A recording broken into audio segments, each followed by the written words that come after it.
Il est rare de pouvoir rencontrer des idoles qui nous ont fait grandir. Ce lundi 6 mars 2016, ce fut le cas en rencontrant les frères Alors Bogdanov. déjà, pourquoi vous êtes là ce soir?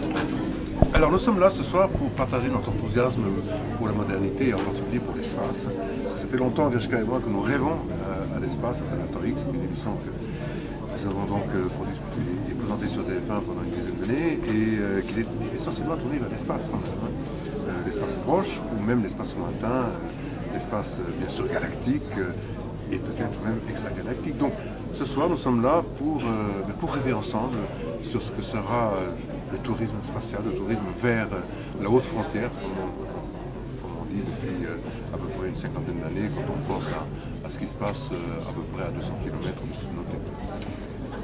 Alors ce festival, c'est le premier festival du genre en Île-de-France. C'est un festival précurseur, un peu comme vous, et vous l'êtes encore maintenant, on peut le dire. Oui, en fait, c'est toujours pour nous un plaisir d'être dans des lieux où nous reconnaissons une partie, comme Igor le disait, de la passion qui nous anime, conquérir l'avenir, le mode d'être demain. En fait, ici, au Muro, on est en effet dans un cadre qui est précurseur, qui est en même temps marqué d'ailleurs par l'histoire de l'astronautique française et même européenne, pas mondiale d'ailleurs, passe par les Mureaux à travers un espace et un certain nombre de ces satellites, si je puis dire. Donc il y a une sorte de rencontre naturelle entre ce lieu, cette géographie qui est emblématique, et puis, comme Igor le disait, le rêve de tout un chacun, pas seulement le nôtre, mais le rêve aussi de tous ceux qui sont là ce soir pour cette conférence inaugurale, qui nous permettra de, j'espère, partager le même rêve et peut-être même de trembler du même rêve, comme disait un poète en pensant justement à l'espace. En parlant de temps X où vous faisiez voyager dans l'espace depuis le temps, ici ce soir vous allez nous parler de quoi exactement? En fait, on va ouvrir quelques voies d'avenir à propos de l'espace pour tous. Quand on dit l'espace pour tous, c'est un défi. Ça représente quelque chose qui peut paraître imaginaire, immatériel, appartenir à la science-fiction, alors qu'en réalité, dans quelques années, pas très loin d'ici, on pourra décider, tout le monde pourra décider d'aller, non pas dans l'espace profond, dans l'espace lointain, mais tout de même déjà dans l'espace proche, à une centaine de kilomètres au-dessus de la planète. Donc c'est déjà un saut qui est considérable. Nous allons parler de ces différentes organisations qui aujourd'hui offrent déjà à tout un chacun la possibilité, moyennant évidemment un effort financier important, qui demain pourra évidemment diminuer de manière très significative. Et donc ces sociétés, ces groupements, ces organisations vont ouvrir le chemin de l'espace. Par exemple, on dira, c'est quand même assez frappant, que voici quelques jours a été annoncé par SpaceX donc la possibilité pour 2 touristes, entre guillemets, d'aller autour de la Lune. Imaginez, c'est inouï. Quand on pense que le dernier vol lunaire s'achève en 1972, donc on est très loin. Pourtant, eh bien, ce grand saut vers notre planète, de notre planète vers la Lune, alors satellite, eh bien, s'accomplira peut-être en 2018, peut-être en 2019 ou plus tard. Mais en tout cas, il aura lieu. Et donc, nous allons parler de cela et puis de beaucoup d'autres possibilités qui vont, comme on le disait tout à l'heure, illustrer ce rêve. Est-ce que c'est important pour vous d'être là ce soir? Oui, bien sûr, c'est important pour 2 raisons. La première, c'est celle du partage. Comme je l'ai dit tout à l'heure, notre ambition, Agnieszka et moi, c'est de partager une passion, au fond, de faire vivre un rêve, qui est un rêve, comment dire, séculaire, parce qu'on sait très bien que depuis Tsiolkovsky, qui a été le premier à rêver à l'espace, des générations et des générations d'hommes et de femmes ont rêvé à cette haute frontière, à cet autre, entre guillemets, espace, justement, qui s'ouvre à peu près une centaine de kilomètres au-dessus de la Terre. C'est la première raison. Puis la deuxième raison, c'est aussi de rêver à ce saut technologique que nous allons accomplir et qui est à notre portée aujourd'hui et qui permettra à tout un chacun un jour d'atteindre l'espace. C'est quand même extraordinaire. pendant des siècles, les hommes ont rêvé de voler, c'est-à-dire en fait de s'arracher tout simplement à la pesanteur terrestre. Aujourd'hui, eh bien, on va voler beaucoup plus haut et on est capable, grâce à la technologie et aux progrès effectués dans le domaine des lanceurs, voilà, d'envisager de façon très sérieuse, 2018 c'est demain, d'aller non pas seulement dans l'espace terrestre, mais aussi dans l'espace profond, à la Lune, 400 000 km. Et voilà, c'est en tout cas un projet qui est réaliste, qui va se réaliser en 2018-2019, et qui aujourd'hui, moi, me fait rêver à cette prouesse technologique quand même. C'est le tourisme spatial à portée de chacun, c'est pour moi un rêve.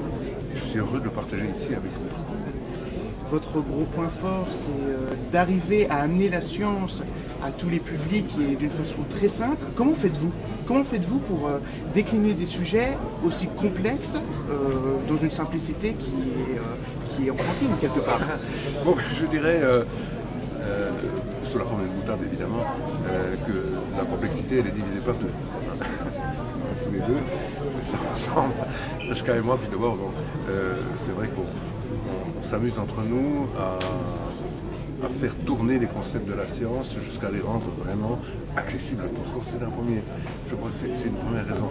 Puis la deuxième raison, c'est aussi celle de la passion. Parce qu'on est vraiment passionné, Reshka et moi, depuis toujours, par la science, par le progrès, par la modernité, par l'avenir. Et comme on a tous les deux la nostalgie de l'avenir, ça veut dire aussi que cette nostalgie-là, cette passion, parce que c'est vraiment ça, on veut véritablement la vivre en la rendant accessible à tout le monde, en faisant en sorte qu'on n'apparaisse pas tout d'un coup dans une sphère totalement isolée et accessible, mais au contraire dans un lieu de partage, encore une fois. Ce que disait Saint-Exupéry d'ailleurs, quand Diderot, qui est un des fondateurs de ce qu'on appelle l'aéropostale, qui a permis donc à des avions de franchir la fameuse cordillère des Andes pour aller déposer le courrier de l'autre côté, là-bas, dans des conditions météorologiques, aérologiques absolument invraisemblables. Et Diderot vient trouver un jour Saint-Exupéry, lui dit: mais enfin Saint-Ex, qu'est-ce que vous faites? Vous risquez votre vie tous les jours avec votre avion, pourquoi est-ce que vous ne vous posez pas à côté de moi, vous avez une place là, venez avec moi, on va diriger l'aéropostale. Et Saint-Ex a répondu à ce moment-là: vous savez, Dora, j'ai une passion. Et mieux vaut se perdre dans sa passion que perdre sa passion. C'est un peu une phrase emblématique, mais qui nous permet aussi de comprendre que nous on a une passion et on ne veut pas la perdre, donc on la partage. Vous parliez de vie avant le Big Bang, d'existence avant le Big Bang dans une de vos publications. Oui. Est-ce que c'est pas une façon de parler de Dieu sans le nommer? Oui, alors on ne parle pas de vie. On n'a jamais parlé de vie. En fait, on parle au sens scientifique du terme d'une information. Une information avant le Big Bang, c'est tout simplement, de manière analogique, pour que tout le monde comprenne, l'idée qui consiste à dire que tout comme les êtres vivants sont précédés d'une information, qu'on va appeler le code génétique, eh bien l'univers tout entier est précédé lui aussi d'une information qu'on va appeler le code cosmologique. Attention, ce code, c'est un code qui dans notre esprit est essentiellement mathématique. C'est-à-dire en fait, on donne raison d'une certaine manière à Galilée qui dit que la nature est écrite dans un langage mathématique. Et nous pensons en effet que l'univers tout entier est écrit dans un langage mathématique. Il est codé. Il est codé sous la forme des lois physiques qui apparaissent ou émergent à notre échelle, on vit dedans. Il est codé aussi sous la forme des lois mathématiques, des grands nombres, des constances universelles.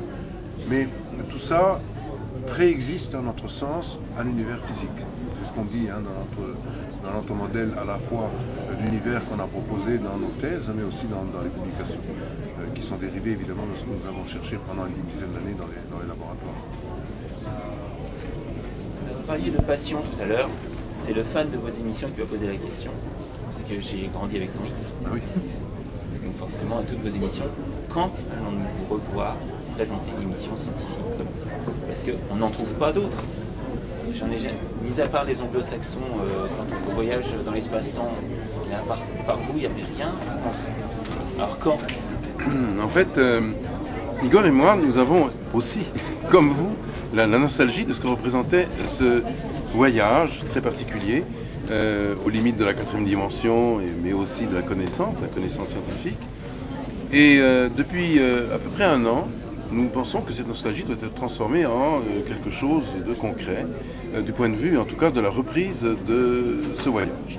Peut-être sous la forme différente évidemment, puisque Temps X ne pourra pas être exactement transposé tel qu'il était, même si le X du temps est une sorte d'indétermination, une sorte d'inconnu qui fait qu'on pourrait imaginer de prolonger une formule qui était déjà, c'est vrai, très en lien, très en harmonie avec le public. Mais nous avons aujourd'hui deux lignes de projet qui sont différentes, mais qui pourraient nous permettre, qui pourront peut-être même au futur nous permettre de réinstaller ce lien avec l'avenir, mais aussi avec le public. Le premier de ces liens, c'est une série qui va s'appeler Temps X Junior. Alors Temps X Junior, qu'est-ce que c'est? C'est un programme court, un module court de 5 minutes, qui sera susceptible d'aller vers les plateformes mobiles, vers le téléphone et autres, mais qui sera en animation. Et donc Igor et moi, on y sera représentés à l'âge de 14 ans. Mais en combinaison spatiale, attention. Donc ce sera très amusant parce que il y aura comme une sorte de transposition de ce que nous représentons à travers le modèle, entre guillemets, un petit peu graphique, en fait, avec les combinaisons, etc., mais à l'âge de 14-15 ans, mais toujours à bord d'un vaisseau spatial ou d'une station orbitale.